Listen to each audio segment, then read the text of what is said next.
Here are the top 5 lies that Mark Carney has told the Canadians so far. There's a new scam popping up all across the country. It's not quite senior citizens giving away their social insurance numbers or AI hacking into bank accounts or a big heist, but it's still going to cost Canadians billions. Smash and grab job, huh? Slightly more complicated than that. So as it turns out, the victim didn't leave the entire time. She was listening to the scammers. Remember, they told her to stay in the vehicle and wait. And she was actually at a Wendy's next door to the bank. And because of the information we gave, the officers were able to identify her and approach the vehicle. Number 5, moving his company to America. Mark Carney has publicly stated that he had nothing to do with moving his company's headquarters from Toronto to New York City. The formal decision of the board, happened after I ceased to be on the board. But leaked documents reveal that he personally signed a letter endorsing the move just 1 month before leaving the company. Hello? Hello, can you hear me? Now, this is something I want to take a second to dissect a little bit because this is very important to point out. The scammers have trained the victim, manipulated the victim, however you want to say it, to believe them and only them. So you have the police literally there at the car door, at the window, telling the victim that she's being scammed. Here's the setup. The Liberals have a disastrous policy in the carbon tax that Canadians are sick and tired of. Along comes Mark Carney. The Liberal establishment is going to anoint him as their next leader, and all will be well. The problem, he's been advocating for carbon taxes his entire life. So here's the play. He'll get the entire Liberal Party to say they don't believe it anymore. He'll deny everything he's ever said, get the media to cover for him, and convince 40 million people that he doesn't believe in the carbon tax anymore and walk right out the front door. You do the math. Exactly.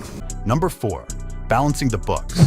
Within minutes of lying about moving his company, Mark Carney claimed that he helped Paul Martin balance the budget. It was my privilege to work with Paul Martin when he balanced the books and kept the books balanced. In fact, Martin had balanced the budget in 1998, while Carney was still working at Goldman Sachs. Where are you? I am parked in Wendy's parking lot. Who is talking to you? I have to. And she's on the phone telling the scammers a bunch of information. The police are here. This is my location. This is what's going on. And she doesn't know who to trust. Number 3, semiconductor strength. Mark Carney recently told a small crowd at one of his campaign rallies that the US gets most of its semiconductors from Canada, and he would shut those off. We supply almost all their semiconductors. That whole, everybody in the White House is a tech bro except for Trump. They all need semiconductors. They all come from Canada. Maybe they won't. Carney was trying to sound tough, but turns out he doesn't know what he's talking about. The US is famously reliant on Asia for semiconductors and imports less than 1% of them from Canada. Are you talking to somebody? Yes, I am. I have the police here from Garland. I'm not disobeying you. Okay, don't talk. Are you talking to the officer? They came over to me and said that they had a phone call that someone, that's why I'm letting you listen to me, that someone could be scamming me out of my money. And this worries police because they're there physically and the lady doesn't even believe them. A lot of people will ask, well, why don't you just text the victim that they're being scammed? And this is the very reason. You give information to the victim and they've been lied to by the scammers for hours, if not days. And they go and give this information directly to the scammers, and you lose the connection, you lose audio, you lose visual, and you typically lose the victim. And then they've lost their money. What, Richard? I request you, ma'am, please drive away. Please drive away. Exactly. If he was doing what he's legally. At this point, the body cammed officer has stepped away from the vehicle, and they're updating the sheriff as to what's happening. Continuing to give them information while we're talking to her. She's continuing to give information while we were standing right there with her trying to explain to her that they're scamming her. And while the other officer is at the vehicle still dealing with the victim, the scammers were able to listen to them actually react live to what's happening. And one of the guys has stepped away. He's talking to another scammer, and you can hear him say, "I'm in a situation," which to me means that they're very worried because the cops are there and they have no idea how this happened. I'm here. I'm not going. handle the situation. Number 2. Canadians don't use steel.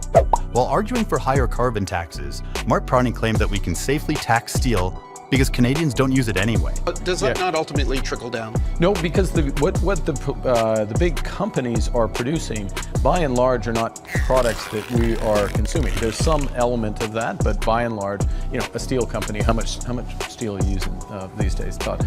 As it turns out, steel is a part of almost every product you use. From your car to your kitchenware to your household appliances to the electronic device you're watching this video on right now. And all that would become even more expensive when Carney hikes the carbon tax. Ma'am, how old are you? How old are you? Do you have your driver's license? She's 76. The scammer's name is Richard, but we obviously know that's not his real name. And Lydia is 76 years old. Her daughter has been calling her, and that's because probably the bank has been contacting her and telling her what's been happening. The officer was able to convince the victim into accepting her daughter's phone call. Number 1. Resigning from his positions. When he announced his run for Prime Minister, Mark Carney said he was resigning from all of his positions. Okay, just to be clear, I resigned all my roles, cut all my ties. I am all in. But an investigation by the National Post found at least 5 international organizations that he has not actually resigned from. So now, on the phone, is the victim, the daughter, and the scammer on a 3-way call. Now, remember, we're still on the scammer's computer, so we have access to his microphone, and we can hear the scammer's side of this phone call. Hello? So I called that number. Yes, hello, where are you? I'm here. Okay. Who are you? You got on the phone. I'm his brother. Who are you? Who are you? I am your girl. Who are you? I am your I'm telling you, I'm her brother. Who are you? One moment. Richard just called back and he said that he was your brother. The officer is now telling the victim that Richard was pretending to be her brother in order to convince her that he is a liar. And astonishingly, with all this, the victim is still hesitant to say whether Richard's really her brother or not. Is Richard your brother? No. No. I'm asking her. Is Richard your brother? She doesn't have a brother, but I can ask her. Well, what I'm saying is if Richard was doing something he was supposed to do, he wouldn't be telling me he's your brother. Okay? Well, because she's still Do you have a brother named Richard, ma'am?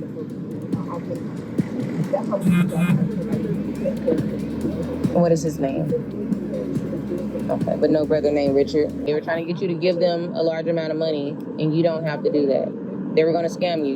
You were about to give up your money, and you didn't have to. Finally, after about a half an hour of talking, the law enforcement officers are able to convince the victim to take the $20,000 cash that she took out and put it back into her bank account. The victim's husband also shows up, and they go inside and start to get everything sorted out with the bank. Yes, he's supposed to get on and yes, ma'am. Yes, ma'am. I hope you have a better day, okay? However, this is not where the story ends. After going through the rest of the body cam footage, we found out that the victim revealed this. No. Where's the money you withdrew from there? They told me they were going to send a police officer undercover to go get it. No. I gave it to this police officer.